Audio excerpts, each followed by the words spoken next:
So attendance is enabled, guys.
Attendance is enabled, guys. Okay, so please mark it.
So we will have a quiz today towards the end of the lecture.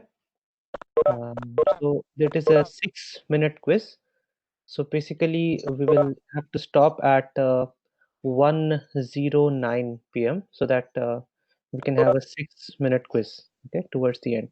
So what I have done, I'm still learning the Google Classroom ecosystem, but I have created a Google Classroom there, and I have invited you guys there. So please check your emails. You would have gotten an email about about a Google Classroom. So please join it, and there will be a quiz. It will be in the form of a Google form. I will send it to you towards the end of the lecture at 1:09 p.m. Okay, and so we are going to discuss lecture 4.3 today. This is about switch case statements as well as break and continue. Continue is, as I said, it's not really that important. There are very few condition cases that you might even require continue. You can do pretty much everything without continue, but still, for the sake of completeness, I had added it. But it's mostly about switch case and break. Okay, so today is about that. Any volunteers for that? Anyone who has not shepherded it before?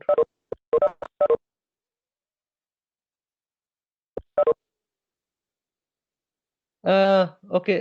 Actually, I'll learn more about it today. It will be a very simple one. Like I'll simply send you a form. The Google Classroom is not related to the quiz today. I will send you the quiz directly today. But later I will have to start creating assignments and everything. I just, as I said, I'm still learning. So, but today I have created it on a separate form. Okay, which is not associated with Google Classroom. But as I said, just join it. Um, yes, Tia, I will send you the emails about uploading the zip in the evening. Um, what I will probably do is I will also create one common classroom. Okay, so common classroom as in where both the batches will be there. So this way we'll use for discussions. I could understand that this can be used for as a forum as well, right? So you can post your questions and your friends can answer it. So basically it's kind of a discussion forum, but you can use it throughout the week, not just for 3 hours a week. So I will also create another Google Classroom where the whole batch will be there, and you can discuss your questions, right? I mean, your doubts. So that I'll also create another classroom. I actually don't know how to merge two classrooms, or is it possible to divide a classroom? That I don't know. What I essentially want is that when I give quizzes, it should be different for different batches. But other than that, let's say for exams, I want the same question paper to be sent to everyone. So that I don't know how to do in Google Classroom. But so what I'll do is basically for now I have created two different classrooms for both the batches, but I would also create one classroom, for example, where I can take assignment submissions, and during the mid semester exam I will create an exam that will be applicable to all.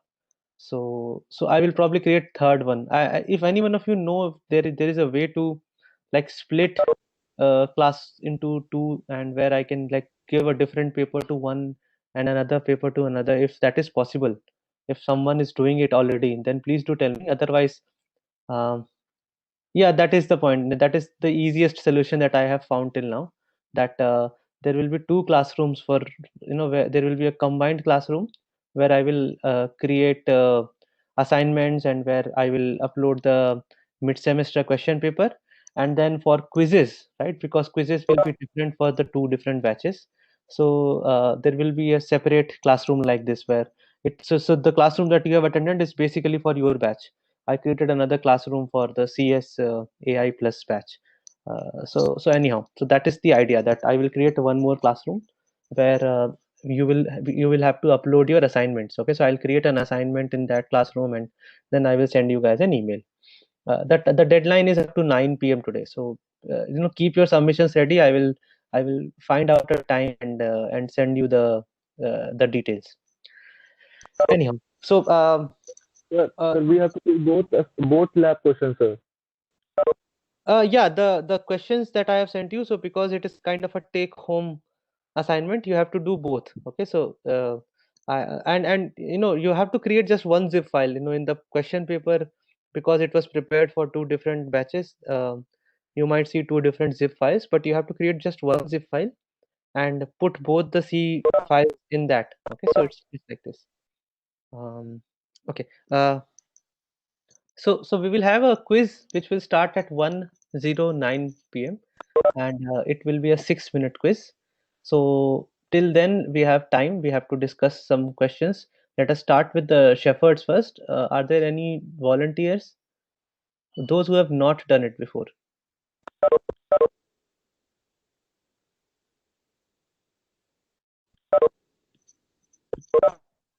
No volunteers today.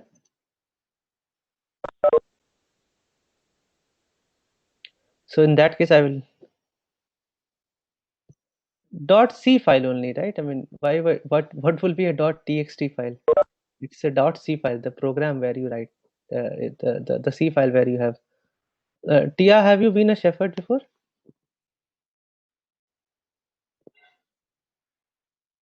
Okay, let us wait. Yeah, let us see. Let us see if there is no volunteer, I will make you one. But let me check. So, are there any volunteers for today? Those who have not done it before.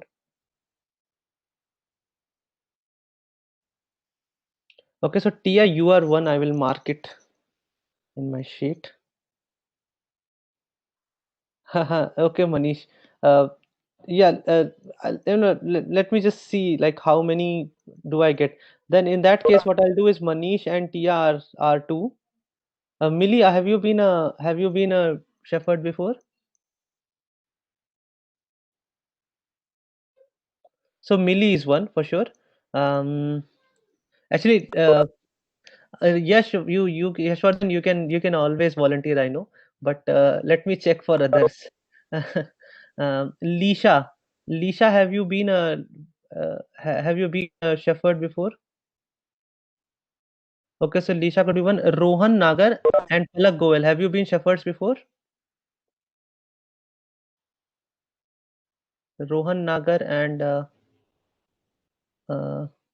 okay, so Palak, then let's wait. Rohan Nagar, have you been a Shepherd before? Acha, okay, so just wait for now. I'm trying to pick up people who have not yet been Shepherds. Koina Mittal, have you been a Shepherd before? Koina Mittal. So Koina, Mili, there are at least two I have. Um, there are a lot of chats here. Yash Verma, have you been a shepherd before?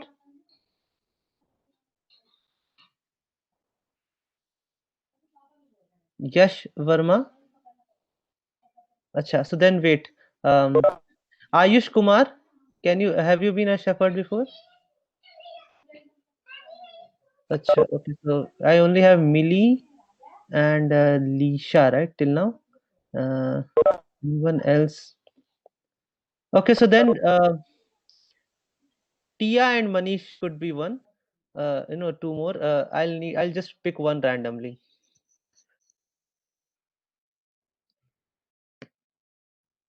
Oh, by the way, yeah, Lisha, what is your section?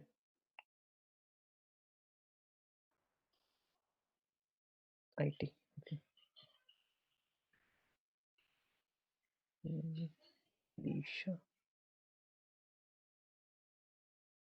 Okay. And Mili, what is your section? IT.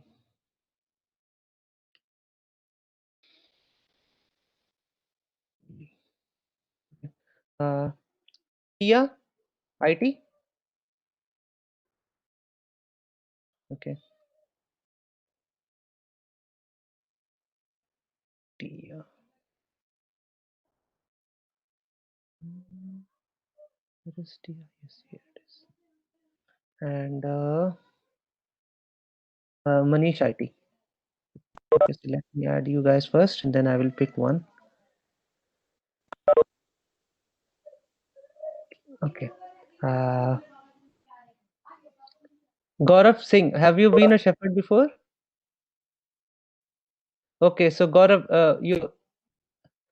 Aryan, you have been a shepherd before?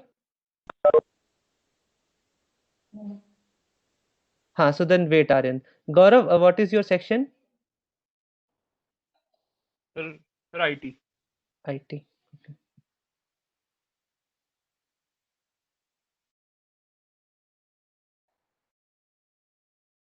Okay, so I have five shepherds now, right? One, two, three, four, five. Yes. So you are the shepherds. Let us start. So I've written some questions. I've not because we may not have enough time today. So I have only written some basic questions. If you have any more queries about switch case, you can of course ask your shepherds. Okay. These are some questions that we will discuss. But anything more than that on switch cases or break, you are free to ask. Okay. But this is like some questions that shepherds will start with. So shepherds, you can now start. I'll mute myself.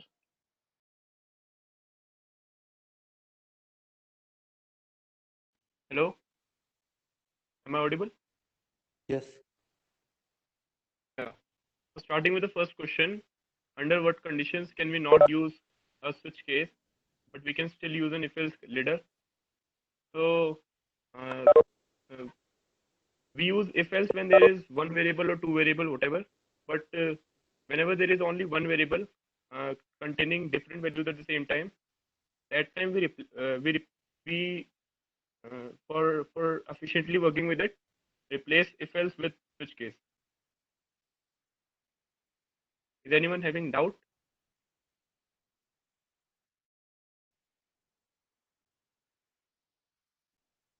Hello?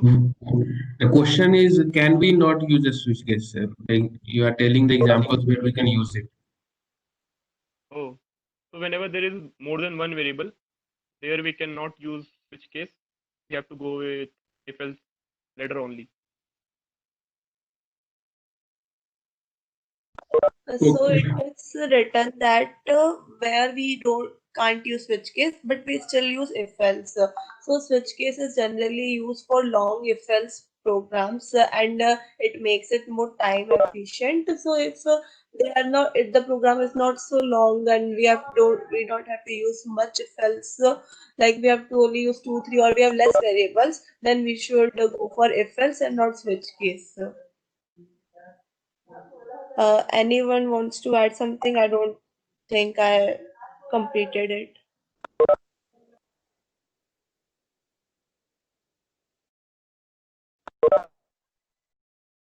You can ask questions, guys. Okay.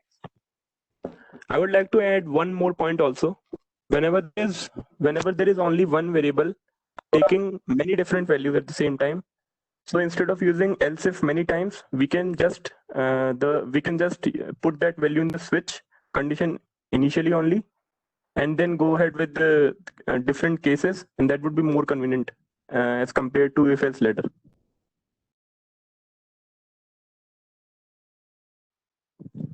Is it out clear, Aditya Prakash?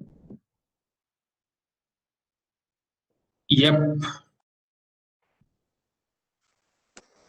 Shall we go ahead? So Gaurav, I have a question. Yeah. So you said that if we have more than one variable, then we cannot use switch case. But is there a way where we have more than one variable and we can use switch case?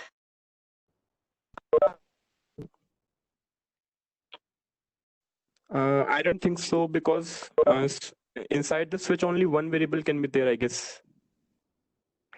Because I know one way. Oh, I don't know it. Yeah, go Yes, ahead. sir. Akshay. We would also like to hear that. If any other shepherd know, please can come. It's okay, Akshay. You can tell. You can tell whatever way you found out. Just go Yes, ahead. sir. So sir, before the switch case, so if we have two variables, say x and y, and we have to check, so the what we have to do depends on x and y, and we want to use switch case. So before switch case, we can use if else conditions. So if x is greater than 10 and y is less than 5, then a is equal to 1, and we can use switch case with that a variable. Then why don't you write whatever you are writing in your cases directly in the if part? Why do you want to initialize another variable and then use it in switch case? No, sir, Because Gaurav said that we cannot use switch case, no, sir. So we can, but it's not so advisable to use. what we mean is that when we use switch case, the conditions will be based on one variable only. Now the actual value of that variable may be computed in multiple ways, right? Can be computed with the help of two or more variables or expressions, or it could be entered by a user. But the idea is that when you switch the variable, there can only be a one variable there. You got the point? And sir, if we have many values of a, then it is advisable to use switch case or if else. Pardon? So if we have a range of a, so that a is between 10 to 20, Yeah. so So then then you if cannot use. else is better. Yeah, then you cannot use switch case. Switch case is not for ranges. It is for exact values.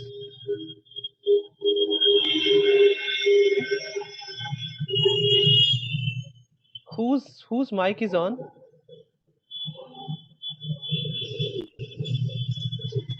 I'll have to check it. Can you guys all check whose mic is on? One question is asked from Akansha Bhadoria, that is order of cases necessary in switch case statement randomly choose.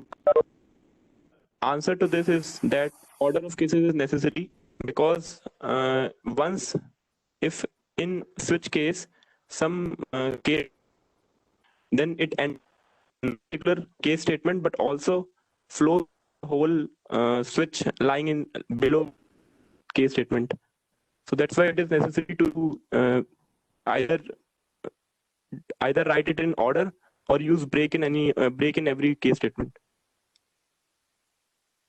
it is good to use break in every case because what happens in switch exactly is when you use switch, the loop will start from the starting, and then wherever it matches its case, the variable counts its value, it executes that, and we come out of the loop by the break. If we'll not uh, give that break there, then we'll be continuing that loop. Am I right, Gaurav? Yeah, right. Break is necessary for uh, break is necessary if you don't write it in order, I guess. If you do not apply break, so the remaining cases which you have written, it will be printed as it is. So therefore, break is important.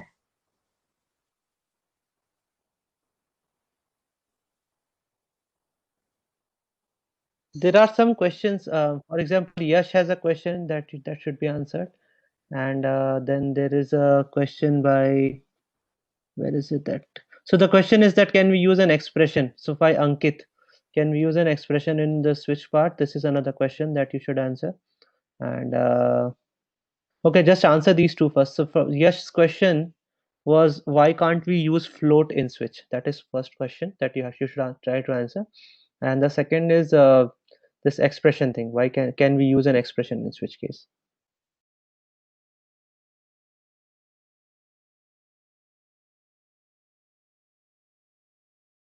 Any of the shepherds can try to answer these queries.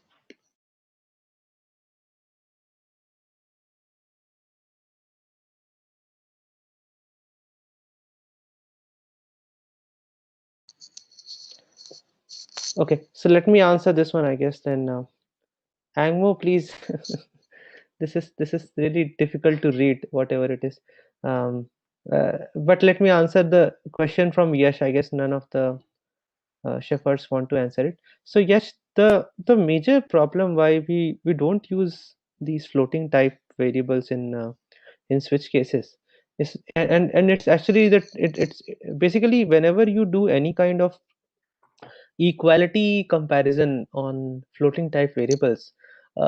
So I have not talked about it at depth, but usually we should try to avoid equality comparisons on real numbers, because sometimes there are unpredictable outputs that you might see. So basically what happens, real numbers are stored with some precision, right? So it could be either float or double, but there are some precision related issues. So sometimes, for example, let me tell you, it is possible that if the actual number that you're trying to store in a float is, let us say, 2.5, then it becomes 2 point, when you see it on the shell, it prints like 2.50000, something like this, right? But when you actually go and look at its representation, how it is being stored in the memory, it might be slightly less or slightly higher than that. So basically what happens is, so storing real numbers is a different ball game altogether. How to store it? There is a mantissa, there is a exponent. So essentially you store the the real numbers pretty much in the scientific notation format. So x point yz into 10 to the power, m type of in that kind of format. Mantissa and exponent, I have not talked about it, but the idea is, the real numbers thing, right? It is usually it could be a bit tricky to do equality comparisons on real numbers. Sometimes, even though in your view there are two numbers which are exactly the same in real number, when it comes to precision, it could be possible that one is at the level of binary slightly different than the value of the other. Okay, so I did not discuss it because this is a very specific C related problem, um, but and not just C, it's with other languages as well. um, so Tia has written some essay. I'm not sure what it is, but so essentially, this is why we usually don't use. Uh, okay, Tia, I am not going to read it. Let us hope whomsoever asked the question reads this for this. But okay, okay. So Tia has has written everything. I guess we don't need to discuss anything. Okay, it's okay, Tia. I'm just teaching you. The idea is that we don't use these floating point numbers because there is a precision related problem. You cannot set precision, Ankit. This is the idea. You use that precision thing for at the time of printing the variable, right? So you can say that I only want to print after up to 2 digits of decimal. That is just for printing. You cannot actually change the precision of a float. Okay, the precision remains the same. The similarly the doubles precision remains the same. So that is the issue, that you cannot change the precision, and the actual representation at the binary level, there are certain issues with it. I have never really explored why it is so, what exactly changes in mantissa and exponent. But basically the problem with equality comparisons with real numbers is that sometimes you might get weird results. Okay, so this is anyhow a good thing not to compare real numbers, with each other, is if it is possible. Okay, I mean, sometimes it's absolutely necessary. It is always good to use this greater than and less than things, right? I mean, I think they work well with real numbers, but equal to might be tricky. So in Java, for example, uh, they have some other mechanism. So basically you are supposed to convert it into an object and then call the equals method. So there is another way in Java to do it. I'm pretty sure the same thing would probably be there in C++ also, that your template library might have provided a better option to compare real numbers. um, Anything that returns integer. Oh yeah, this can be given, but you cannot directly write switch x double equal to y. I think. Okay, you'll have to make it like z equal to switch x double equal to y. This could be. I'm not really sure what is the current state of the art. Um, Basically, I'm not sure. To be honest, the modern compilers, I'm not sure. Maybe they have allowed the u equal to y, but usually that is not. You need an L value, an actual variable that can be switched. Okay, so I'm not sure if this is allowed or not. It was not allowed earlier, but maybe it is allowed today. Who knows? Okay, just run a switch case code. Try switch x double equal to y, and see what happens. It should not run. I mean, it because it requires some kind of variable. Uh, Yeah, I mean, you basically relational statements as in relation in switch as in within the body of the switch. This is what you're saying, Nitik? Yeah, in conditions, yeah, of course. I mean, that is the point, that if you assign your relational thing, like, so for example, if you use a variable, as I said, right, this is the same thing with whatever Akshay has written. So if you do something like z equal to x double equal to y, then it becomes a variable, right? Then you can use it. But whether you can directly do switch x double equal to y or not, I don't think so you can. But again, I may be wrong, right? These days the problem is that maybe the compiler actually accepts it. So then what happens? But the idea is, at least one thing that is for sure, is that it cannot work for anything other than integers, right? So it cannot be a real number. Yeah, so let's see, Angmo. I mean, actually, I thought continue might not be that interesting, but we can discuss continue as well. Um, Vanshdeep, yeah, basically it cannot work with integer with uh, with the real data types. Okay, the int and char so char can be typecasted as an int. Okay, and I'm probably taking up too much of time. You guys should. No, Ankit, in C we don't have true false. It will be 1 or 0. Okay, in Java we have true and false. Uh, so so yeah, go ahead, Shepherds. There are so many queries. I just intruded your space, so you can take it up from here. Are there any more queries which you guys need to know? Please ask your Shepherds.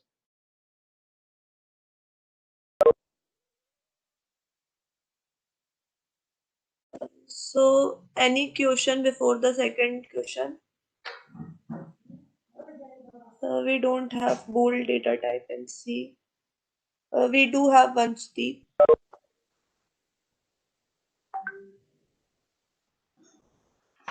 Okay, so second question, what type of variables can be switched in C? So in C language, we can switch int, char, long and short, float and double can't be switched in C. And the only reason I think for that is precision.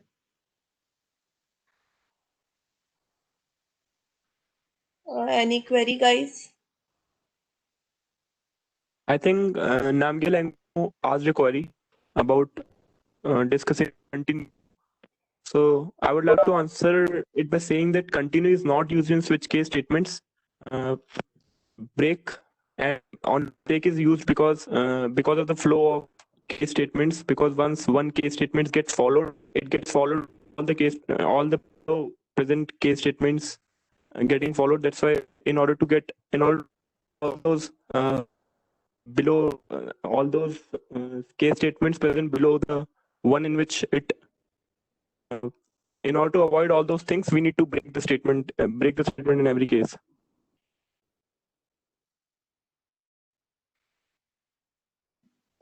So basically, And more continue is used to skip the loop, and break is used to get out of the loop. So we use break and not continue. yes, because in continuous statement, loop will continue. So we use break statement in switch because what happens if we in the switch statement, every particular statement will continue till we don't use the break.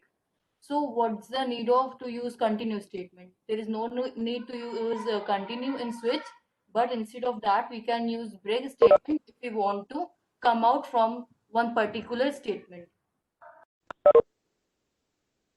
Is there any doubt related to continue and break? Can I add a point? Actually, if you use switch inside the for loop, if you use a continue statement inside the switch, actually it goes to the for loop, not for the switch. Is it clear or any doubts? Can you repeat it again? If we use a switch inside a for loop, and if you use continue statement inside the switch, the continue will respond to the for loop, not for the switch. Is it clear or any doubt? Sir, can you show the example, sir? So what exactly the one from the slide, right? Yeah, yes, sir. Okay, let me show it to you guys. 4.3.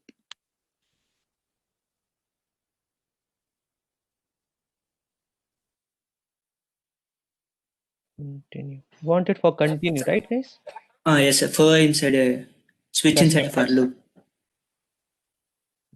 Switch inside for loop. Did I give a? Oh, okay. That example is it?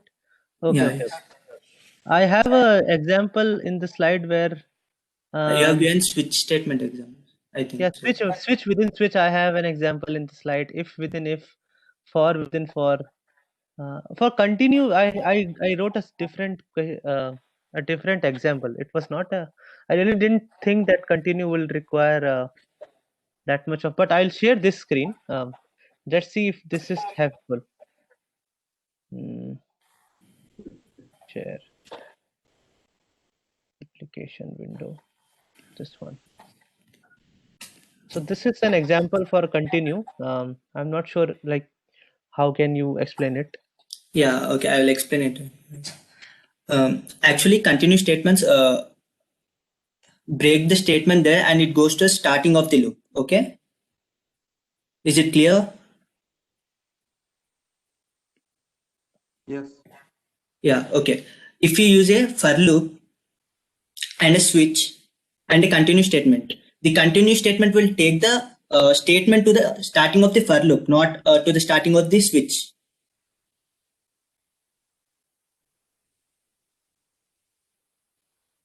Do you understand? Okay, let me intervene. So basically, switch doesn't have anything to do with the with this. So it is not a loop. That is what you have to understand. The switch case, irrespective of whatever is executed, the flow will just start from the top and go out of the switch. So it is never going to return back to the switch part. It is not a loop. Okay. uh, Continue is something that is meant to go upwards. Okay. Break is something that is used to go downwards in the code. Okay, so this is what you have to understand. Break means whichever flow you are currently following, break out of it and go downwards. Continue will take your code upwards. Okay, but upwards is not possible because switch is not a loop. Okay. For is a loop. Okay, things go, so you move like this, right? I mean, you start from the top, you reach the end, then you go back again on the top, right? This is what a loop looks like. You basically keep on going top to bottom and then back to top again. So that is why switch, there is no point of using a continue in a switch. Even if you try and there is no loop, you will get a syntax error. That continue doesn't make any sense here. But let us say you are using a switch case within a for loop. Okay, then you might feel that continue will take it to the start of the switch, but no, it will take you to the start of the for, actually, right? Because it is applicable to the for loop and not to the switch itself. So Prabhav, if you use a continue in switch and this switch is not contained in a for loop, you will get a syntax error. That is the point. It is not applicable. But if, for example, you have a for loop, actually, let me write it somewhere. Uh, Let us say something like this. There is some for loop here.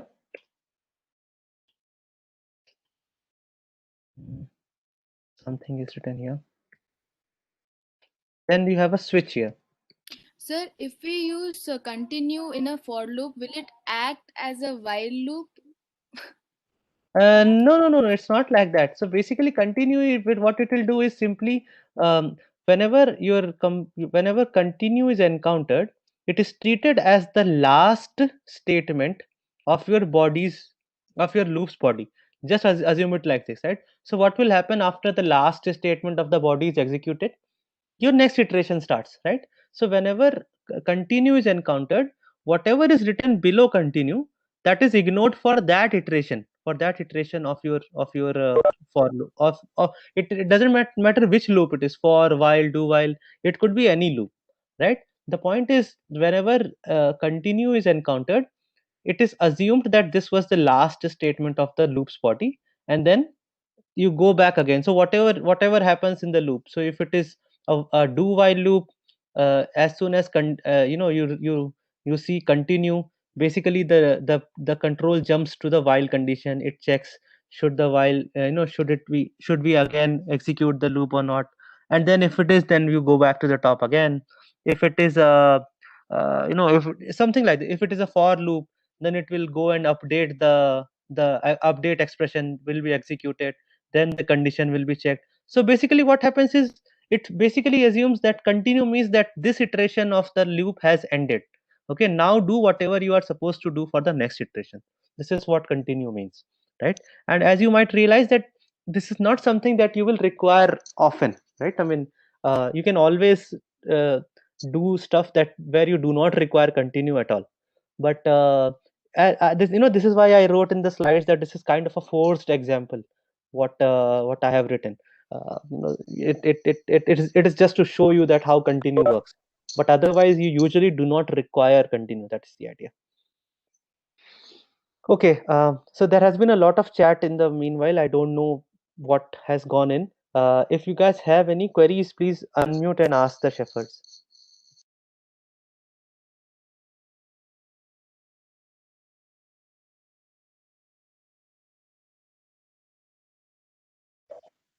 Any queries, guys?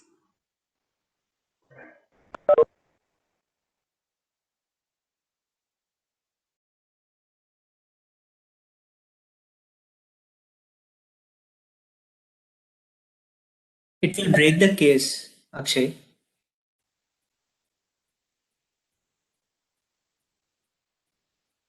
Hello, Akshay. Can you please say your doubt?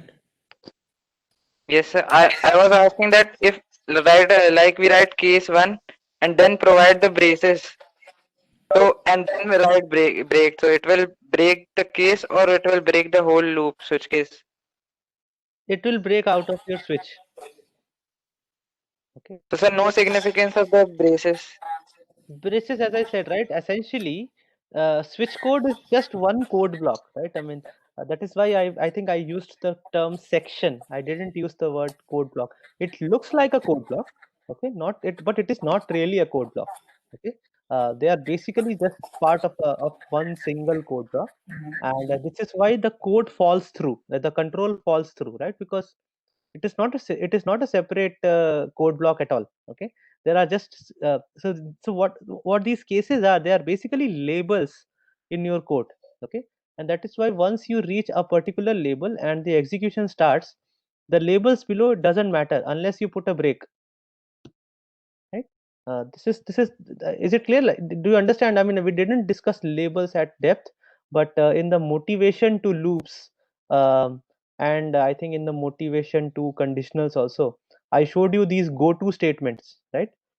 So you do have go-to statements in C. I did not talk about it because I don't want you guys to use go-to statements.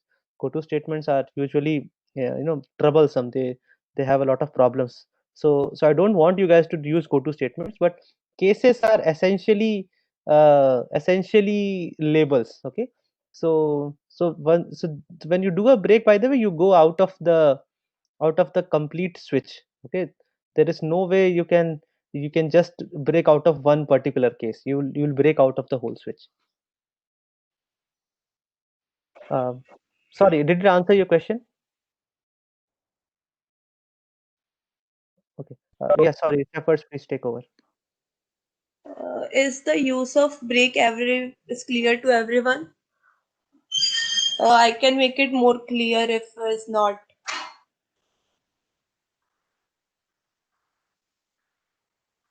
Is break clear to everyone? The use of break in switch?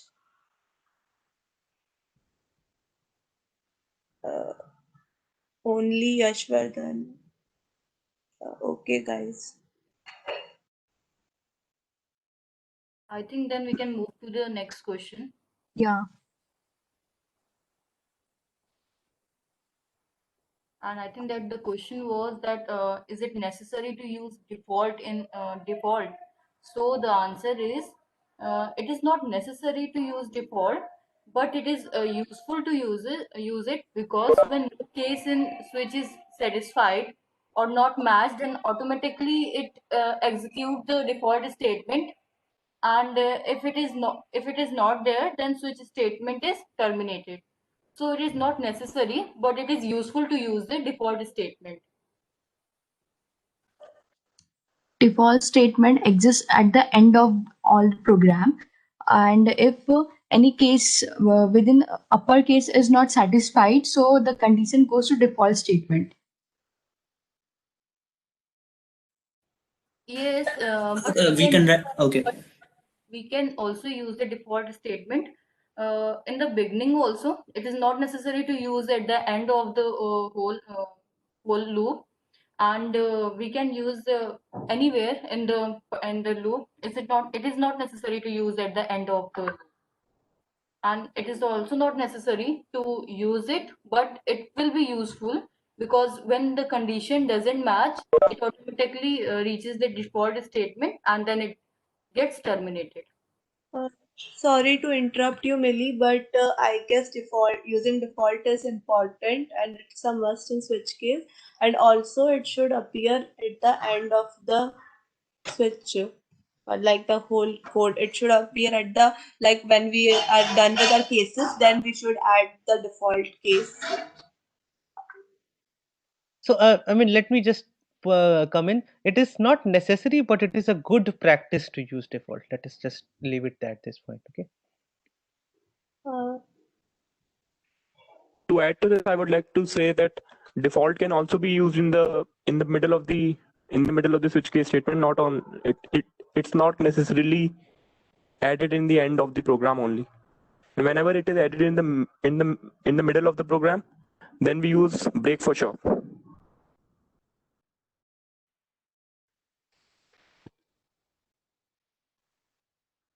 Is there any more doubt left? See, if we use default in the end, so I would like to add that the default case can be used for performing a task when none of the cases is true. So break is not needed in default case. Shall I repeat my statement?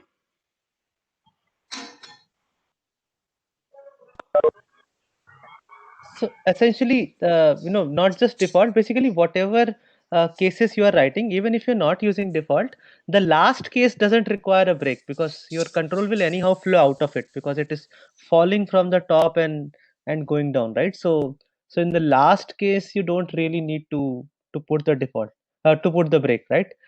Whatever is the last thing, if you have written default in the end, then you don't need the break in the default part.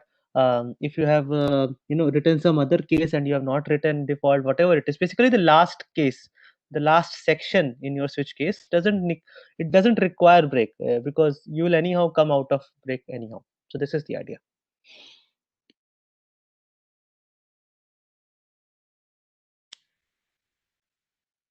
So any more queries on switch cases? You can so I just wrote these questions because I thought you can initiate the discussion and then we can have more queries. So basically, any more questions on switch cases or break, please ask your shepherds.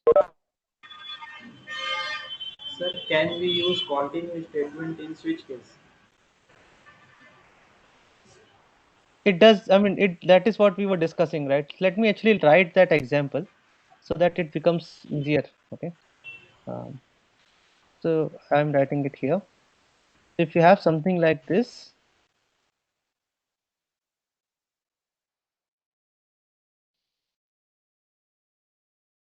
don't mind the capitalization. It is Microsoft Word. Okay.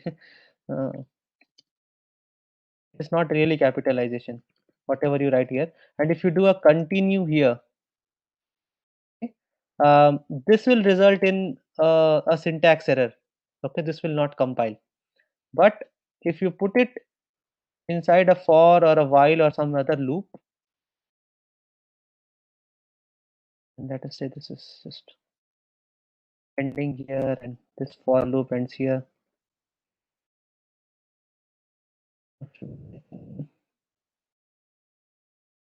Okay, so if you write a for loop here and then or a do while loop or while loop here and then you use continue, this will not be a syntax error, but basically this switch doesn't matter here, right? The continue will go to the beginning of your for simply.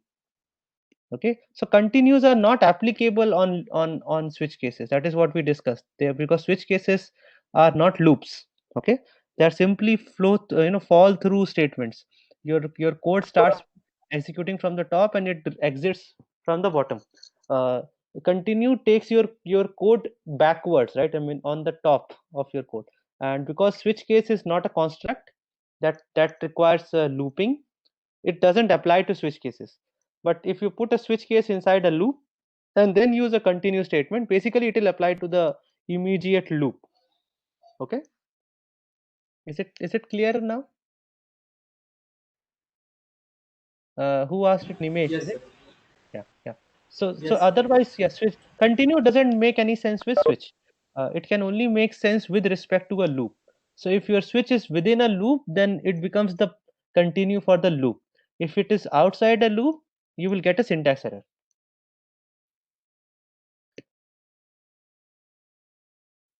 Okay, any more questions on switch, case, break, continue? We have about 5 more minutes left before before the quiz. So any more questions on switch, case, break, and continue? By the way, if you so when I first learned this programming in C, I learned my first. I started programming in class 8th with BASIC. Okay, there is a language called BASIC. I started with BASIC in class 8th, but then that was like a hobby thing. The first actual programming that I did was in my 10+2 days. So my I used to use continue so often that my class 11th teacher was pissed off with me. Okay. He said that maybe you should write a book called C++ with break and continue. But by the way, continue is not required. Okay. Continue is something that you usually don't require. It is a kind of convenience. Okay, it is not really a necessity to use continue, but break is a necessity. Okay. Without break, things will not work as expected, especially if you are using switch case. And it is not just for switch cases, it is also for as I wrote in the slides, with the help of breaks you can put loop exit conditions within at any point throughout your loop's body. If you want to break arbitrarily out of a loop, you can use the break statement. So break is very important. Okay, continue, even if you ignore continue, it doesn't matter much. Continue I just added because of completeness. Usually people talk about break and continue together, so that is why I talked about continue. But you should know how break works. This is the idea. Okay. Okay, so more queries, more questions?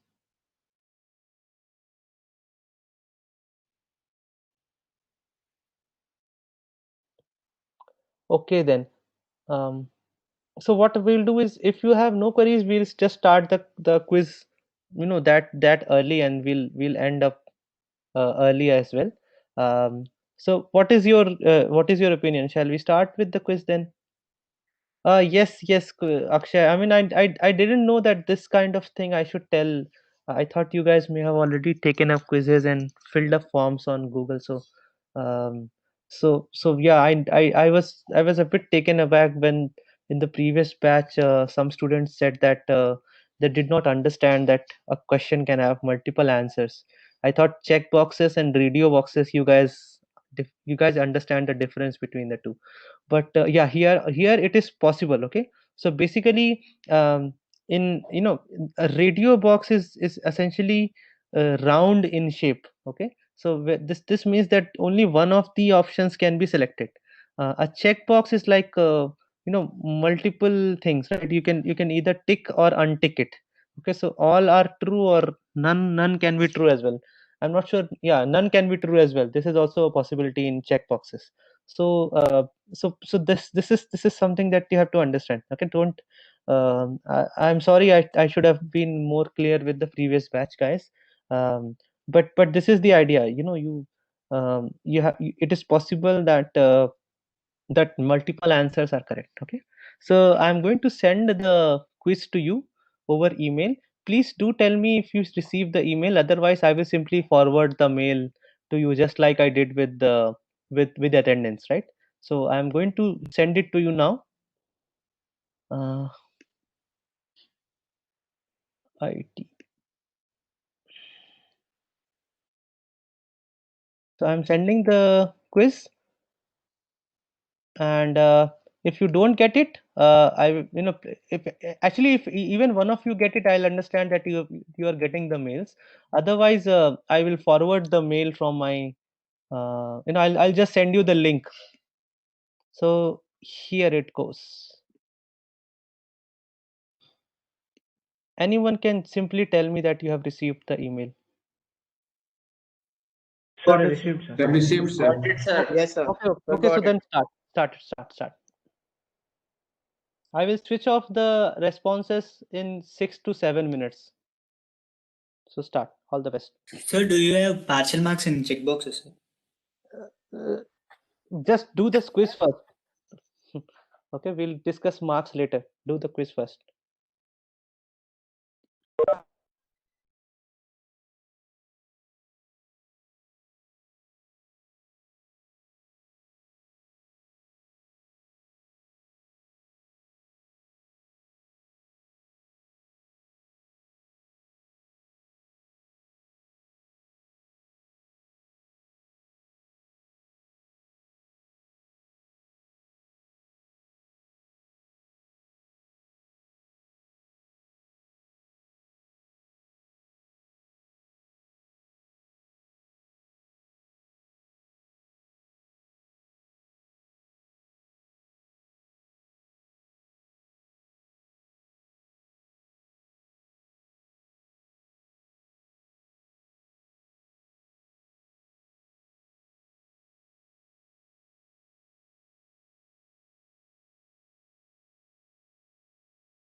Sir, Yeah. sir, I didn't get any mail regarding quiz. Okay. Uh, okay. Let me just send you the link fast. Okay. Send link. Oh, sir, I received it now. You have to switch. Okay. Do it fast. We'll see what to do with the time. Do it fast.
So 1 more minute, guys, I am going to give you.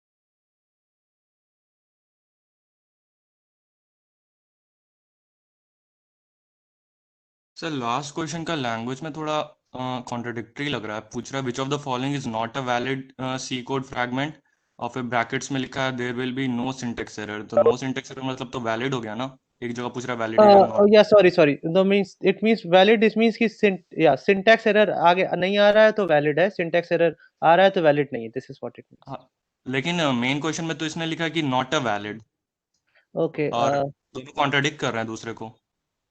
Just let me read the question. I just added that in the end so that it becomes a bit clearer that I'm talking about syntax error. That there will be no. Yes. So yeah. So basically, this is this whatever is there in that is right. There will be no syntax error while compilation is basically the definition of what is valid. That ये is तो what I mean. Valid आपको enter करना होगा ना।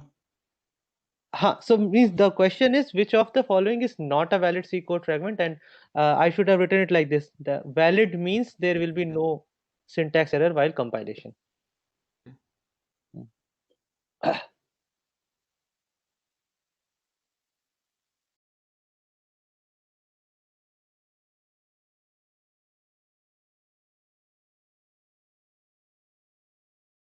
Yeah, so guys, it is 1:19 in my clock. I will switch it off at 1:20. So please submit something, whatever you have done, please submit it.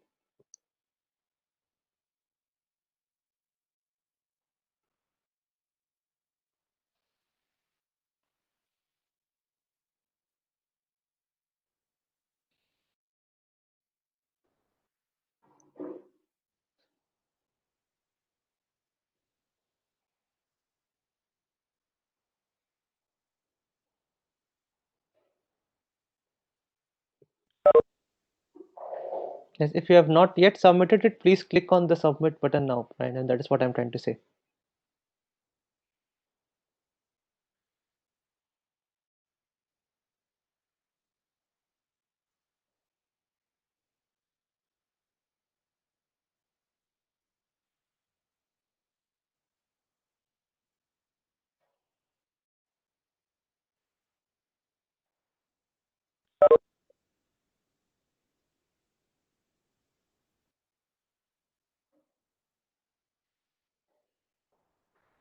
Okay, I'm going to switch off the response in 5, 4, 3, 2, 1. It's switching off.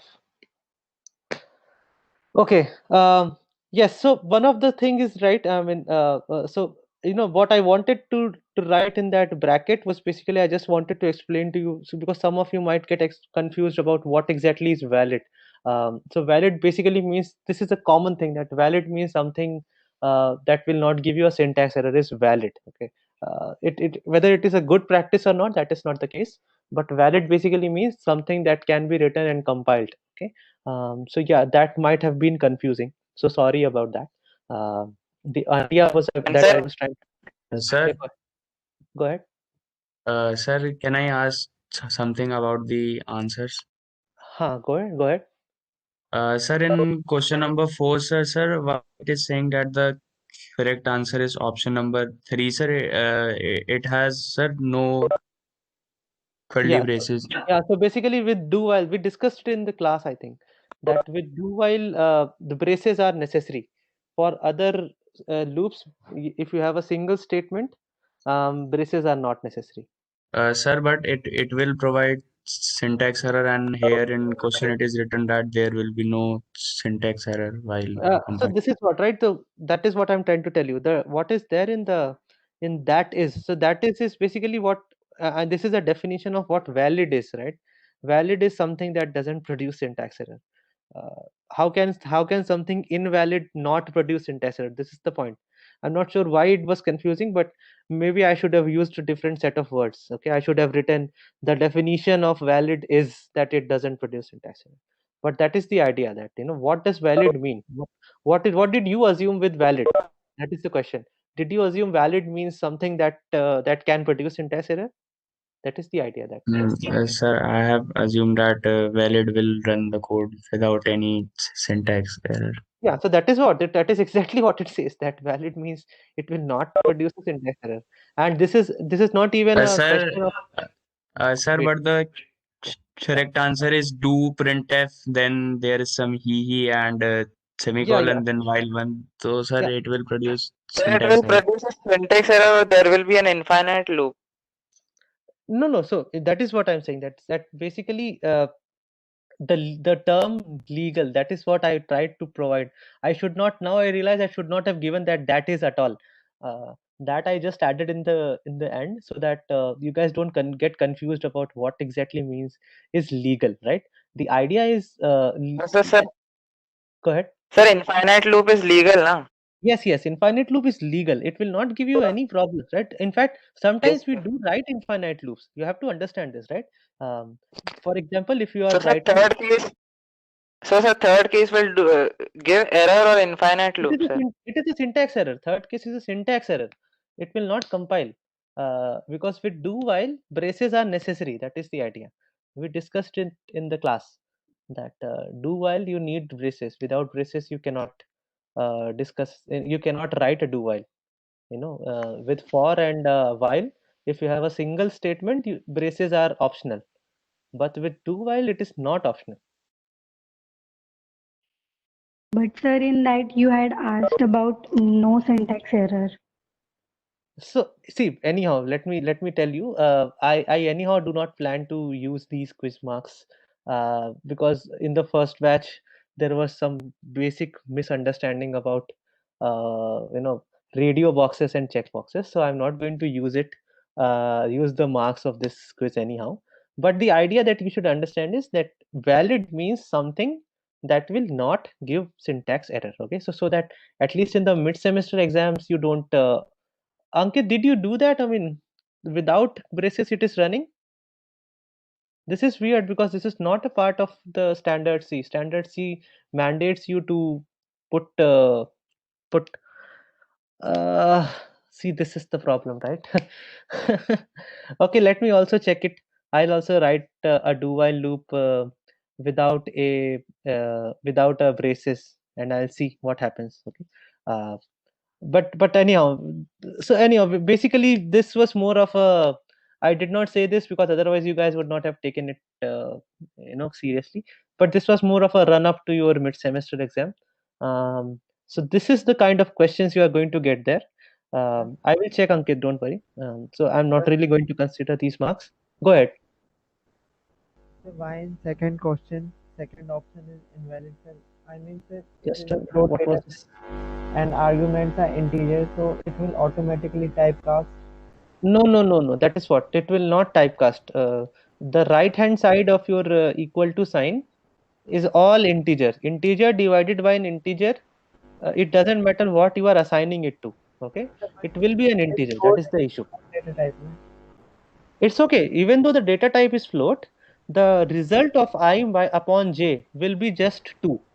Okay, so your result, when you will try to print result, it will be 2.00000, whatever it is. You get the idea that the actual computation that is happening on the right hand side of your equal to, that involves division of two integers. And in programming, it is not just in C, it happens in all the other languages as well. Integer of if there are two integer operands and you use an operation, the result will be an integer. Yeah, actually, I tell. So the reason that we did not use Slido is because I checked up Slido. They said that we will have to integrate it with Google Classroom. I need to put my slides on Google Slides, and I did not really want to do Google Slides kind of thing. So I thought, and then basically collection of marks will also be a problem. You will have to enter your roll number in the Slido app. Okay, so basically you say this is my roll number, and then you go ahead. Now I have seen this before, that during there is a panic during the time of exam, so some people mistype their roll numbers. Okay, and then when I have to check it, it was a problem. It will be a problem. I am getting a lot of chats. Can you guys just unmute and ask one at a time? Sir, I just tried to run the third line in the last question. It actually works. That is what. So yeah, right. So this is the idea. This is the problem. This have worked for me also, sir.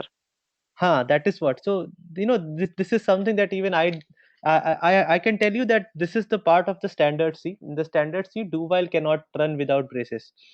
But now, as I said, right, today's compilers they allow a lot of things without braces as well, right? So this is something that I have very little control of. And let me tell you that, and I did not put too much of time in creating this quiz, because I didn't really want to include it in your evaluation. It's more of a run up to your midsem. So don't worry, in midsem, whatever questions you will get, I would have first checked it on my GCC. If it works, only then it will be there in your exams. This was more of a run up to your midsem. Okay. Yeah. If you have any doubts, please unmute and ask. Yeah, go on. Sir, can you explain the option for a question number 2, sir? Question 2. What was question 2? Option 4. Oh yeah. So it's like this. Basically, the idea, the reason why option 2 is wrong is because everything on the right hand side of your equal to sign is integer, right? So this is something that is true with almost all the languages, all the programming languages. If you option 4, sir. Let me tell you. I'm coming to option 4. So what happens is, if all the operands on the right hand side of your equal to are integers, if you compute the result, it will always be an integer. However, if even one of the operands is a float, then the other one is, the result is float. So basically, result of multiplication of a float with an integer is a float. Result of addition of a float with an integer is a float. So basically, float will be the output. So now when I do 1.0 f, what happens really is, this is a floating type constant. If I don't put f, it will become double. That is the point. The reason for putting f is that I'm trying to tell my compiler that 1.0, please treat it as a float. The default for all the real numbers is double. Okay. So why do 1.0 f? So what happens if I multiply something by 1? It remains the same, right? So but by adding 1.0 f there, I have introduced a floating point number on the right hand side of equal to. So now the whole of the expression, the result of the expression will become float. And as Tejas has said, that because yeah, that because of left to right processing, 1.0 f into I will be executed first, because as I said, right, this is something that you have to understand. In programming, slash do not have a higher precedence than asterisk. Okay, division does not have a higher precedence than multiplication. This is something that you should understand. This is not only in C, it is in almost all the programming languages. That in programming, division and multiplication are basically the same thing. There is no it's not like if you put division in the expression, it will be calculated first. It will be calculated from left to right. So from left to right, 1.0 f into I is evaluated first. So then it becomes a double type, sorry, a float type. Then it that is divided by j. J is an integer, but float divided by an integer is again a float. So this is why this part will work. Sir, yeah, go ahead. Sir, in option 1, sir, firstly it will give sir float and then it will give integer, na, sir? Just a minute. Option 1 is no. So what happens is, in option 1, the result will certainly be float, right? but it will not work because the variable type that you are using is result. You will actually get a syntax error in option 1, because you are trying to assign a float value to an integer. Okay. Again, Okay, sir. I'm not sure, maybe in today's compilers it might not give you, it will simply truncate or something like that. That is what Tejas has said, that the modern compilers will simply chop off the decimal part. Okay, and only 2 will be assigned to your your result. But in the beginning you will get a syntax error that float cannot be, so you can always typecast upwards without any problem. Right, so you can always typecast integer to float very easily, but if you try to typecast float to integer, some compilers will complain. They will say, I cannot store a float in an integer. But as they just said, maybe he has already tried it. Modern compilers will not complain. They will do the chopping off thing. They will chop off the decimal part and just assign the integer part to your result. Okay, so this is one question that I am getting, j double equal to j. So what happens is j double equal to j is a condition, right? Condition. What it means is j equal to j. So this is true, right? I mean, yes, I will always be equal to myself. So you will probably get a warning, I guess, in this case. Um, yeah, I think or maybe not even a warning. It may not even be a warning. So essentially, it will tell you that j is double equal to j is always going to be true. Okay, and if you put a not is what? The opposite of whatever you got. If the output inside your bracket was one, not will make it 0, and if it was 0, not will make it 1. Okay, this is what not is used for. So this was a question that was trying to test whether you understand how conditions work and how the not operator works. Okay, not is a very important operator, by the way. Okay, we will use not operator at multiple places. So this is more of a logical question, that uh, x equals x, it is always going to be true, and then if I put a not over it, it will always going to be false. This is the idea. Okay. Any more queries? Oh, sorry, we have already run out of time. Do you have a class? Sorry. So sorry, we'll break now. I will create another classroom on Google, where you have to submit your assignments. Okay, and I will send an email to submit assignments, and please tell it to your friends in the other batch as well. We are not going to consider these quizzes. Okay, this was more of a, I just wanted a run up. I just wanted you guys to study. So we are not going to consider the marks for this quiz. They are also very worried because some of them were not able to understand the checkbox and radio box thing. So do tell them that this will not be included in your evaluation. This is more like a run up. It was more of a trial quiz. Okay, but yeah, from next week onwards, the quizzes will be a part of it. And I will, by the way, create quizzes at least a couple of days before, because now I understand that even my own knowledge may not be recent. It may have become, it may have become old. So I'll have to check it on some recent GCC compiler before I create questions. But anyhow, the next time onwards, we will have quizzes, and they will be a part of your evaluation. Also, please make sure that you try to submit. I gave you 6 minutes, but even though I thought it will only take 4 minutes, 1 minute each for each question, because in midsem it will be a 60-minute 60 question paper. Okay, so you will get basically 1 minute each for every question. So practice on that line. The 2 extra minutes I gave you today was for contingencies. Let us say internet connection is not working, it becomes a bit delayed, so you got 2 more minutes additional for submission. But during the midsem exams you will not get it. Okay, you will get, I'll probably give you maybe 2 or 3 minutes additional in midsem. So you'll get probably 62 minutes for a 60-minute paper, but there it will shut off. So I don't know how will you manage. I understand that some of you have genuine problems with internet, but this will be true, I think, for all the a terminal, because terminal is actually it is a UI application. It gives you access to shell. um, so actually, Tejas, I am basically a Java programmer. But it doesn't mean that I don't know C. I mean, I've loved C, right? C++ was the first major language that I learned, and then I switched over to C. During my stay at ISRO, I programmed in C only. My professional career started with C programming only. So so uh,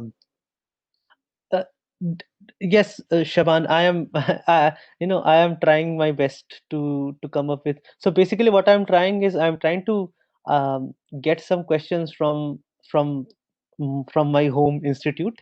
I want to see what questions are they actually giving to their students. I won't give you the same questions. Don't worry. I won't copy the questions from there. But I like to see what are they. What do they give to the students in IIT Kanpur? What kind of questions do they give it there, right? Because there it's a very well oiled machine, this subject, right? I mean, they do it very well, to be honest.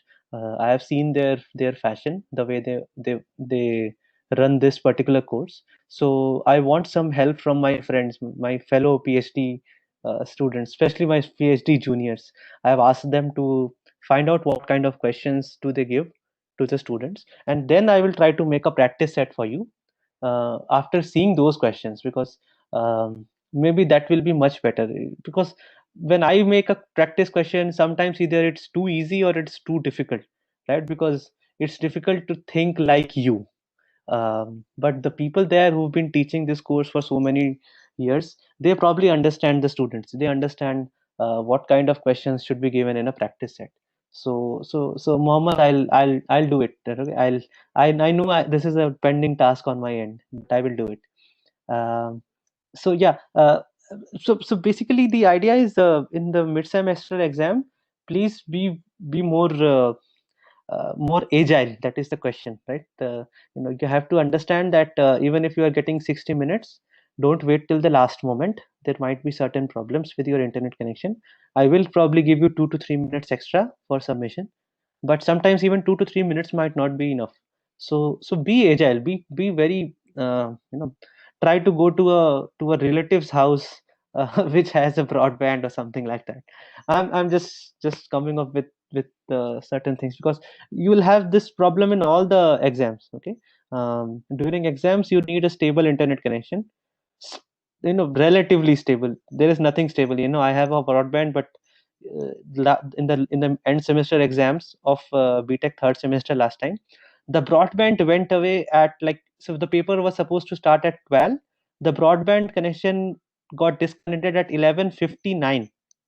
Okay, so and I was in the panic mode, because I never thought that I will have to do that, right? But that I also learned that even I need to have a backup uh, internet connection in case my internet connection goes off at the wrong time. So the same thing is with you. You have to come up with solutions. I don't know how. It is dependent on every one of you, but please find a stable internet connection source. Have at least 2 or 3 phones. Okay, so if you are running on mobile phones, try to find one Airtel phone, one Geo phone, one whatever it is, like 2 or 3 different network phones with you. Yeah, actually, that is what I said, right? The mid-semester exam will be exactly like how you saw in this particular exam, right? So there were some questions sent to me on over email, like what will be the format of midsem. This will be the format of midsem. Okay, there will be questions and there will be options like this. You have to select the right option. In certain questions, there could be multiple options which are correct. So this will be your mid-semester format. Okay, so please prepare yourself to answer these kind of questions. uh, I'm not going to ask queries which are too much in the C domain. Probably that do while question was anyhow wrong. I should not have included it, because that was too much specific to C. I will try to stick more towards basic programming, right? Even though the code you will see will be written in C, but yes, I will try to keep the paper more towards concepts than C specific questions, right? So that do while question probably should not have been there anyhow. um, L- Time limit, yes, there will be time limit, Aditya. I mean, that is the whole idea of it. That is what I am telling you. It will be a 1 hour paper. You will get 60 questions in 1 hour. Okay, so basically you will get 1 hour. That is why you won't have any time to Google search during the midsem exams. You just read the question. That itself will take 10, 15, 20 seconds, and then you read the option. That itself will take 10, 15, 20 seconds, and then you have to pick the right answer, right? So that will take 1 minute. If you start doing Google search, it means you are taking away time from another question. Okay, so that is why if you know something, answer it, otherwise go to the next question. That is what you should do during the midsem, because otherwise you will basically eat up time for another question. Yeah, that is what, right? It will be theory oriented, and that is what I said, that this is what I'm talking about. Theory oriented as in what, uh, for example, these questions about typecasting, right? This is a question about typecasting. How does typecasting work? Okay, this is about a question where you have to understand what is integer division versus real number division. This is a concept that you have to learn in programming, that if there are two operands and they are both integers, their result will always be an integer.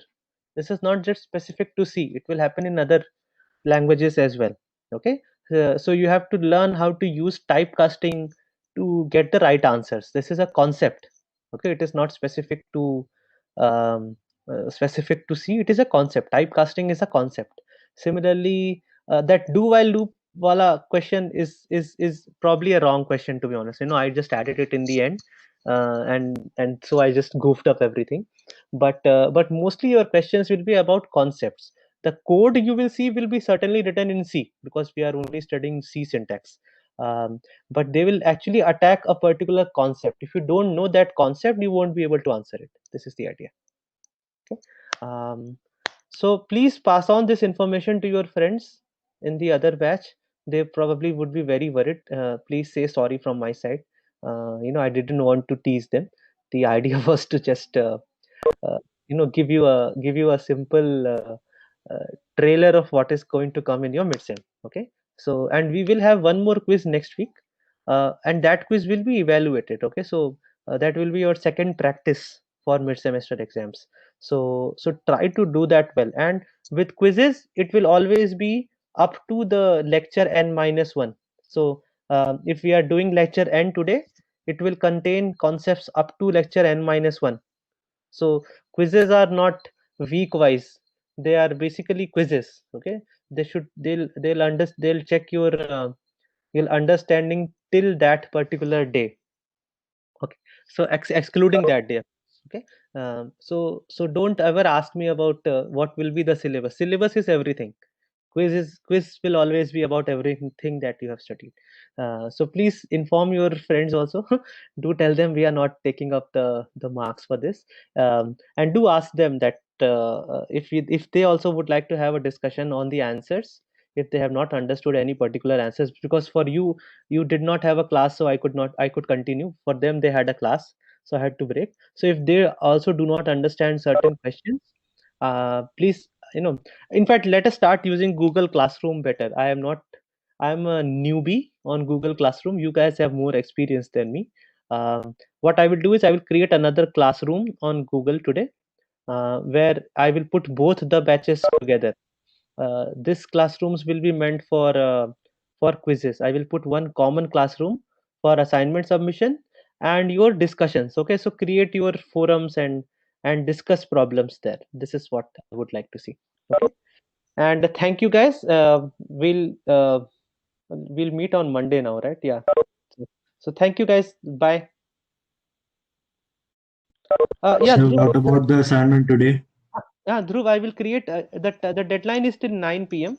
I will create a Google Classroom, and then I will create an assignment on that classroom. So you simply go and upload your assignments there. Okay. Okay, sir. Thank you, sir. Okay. Bye, guys.